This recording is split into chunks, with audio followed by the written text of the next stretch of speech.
I just thought I was a gay man. I just thought, well, that's who I am. You know, I wasn't very religious, but I thought that's just my nature.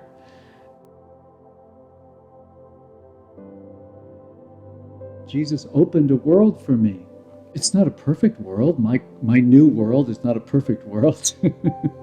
It's a messy world, but it's a good world, and it's a fruitful world. I just believe that God makes a way for us to resume the journey towards becoming who we are. I think that applies to persons that today are gay identified.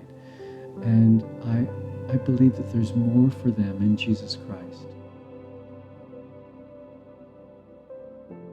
What became apparent to me was a kind of brokenness. It wasn't that I thought homosexuality was so terrible, but I felt like I was not able to love somebody the way I wanted to love them. I was frustrated in love. And so that broke ground in my life for the mercy of God, and I began to seek God.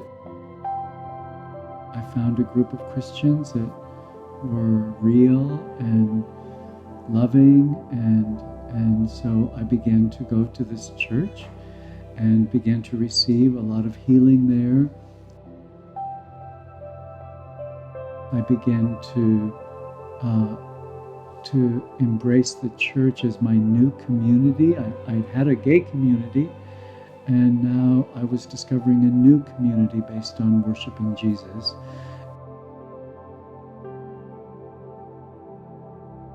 I think what is important to remember is that God created two natures. We are created in His image as women and men, and we have to understand the complexity and the difficulty of sometimes becoming frustrated and becoming the men that we want to be and the women that we want to be. And that can result in many feelings and many tendencies that can direct us in other ways, like to believe, well, I as a man am created for men. That's my nature. I would say that's your tendency, and it also is a product of sin and disorder, the way that all persons, whatever your inclinations, are impacted by sin and disorder.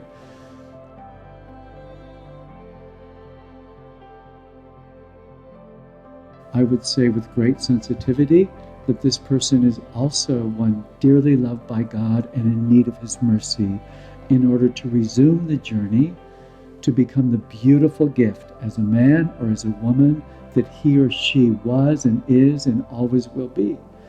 But we cannot accept that their fundamental nature is homosexual. We cannot be wholly Christian and believe that, because God created us only as men and women to be gifts for one another and to be marvelous friends for members of our own gender, but to never be deceived into believing that I am created to seek sexual union with my own gender.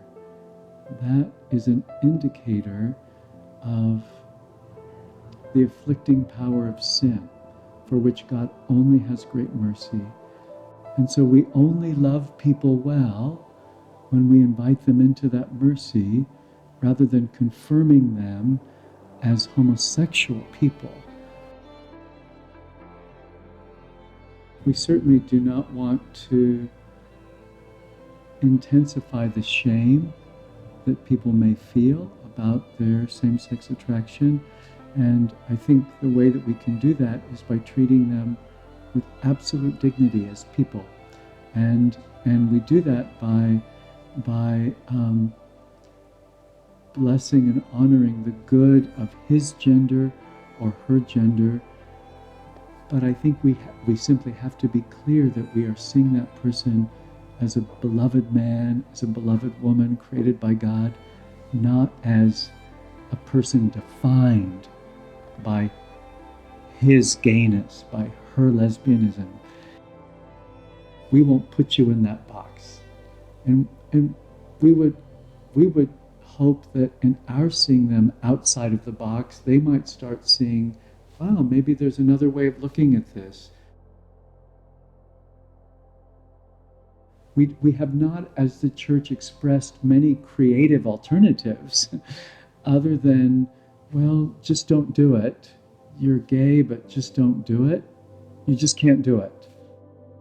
It's way too easy and distinctly non-Christian to say, well, that's just who they are. That's just how they all are. It sounds very loving, but it's very superficial. And actually, it's very cruel because it consigns them to a self that is not born in the heart of their Creator and Redeemer. And so we have to count the cost and become genuinely Christian as to our vision and our mercy and our hope for granting these ones a place in the mercy of God, and then providing the kind of pastoral care and guidance that will enable them to in a sense, reclaim their dignity as human beings.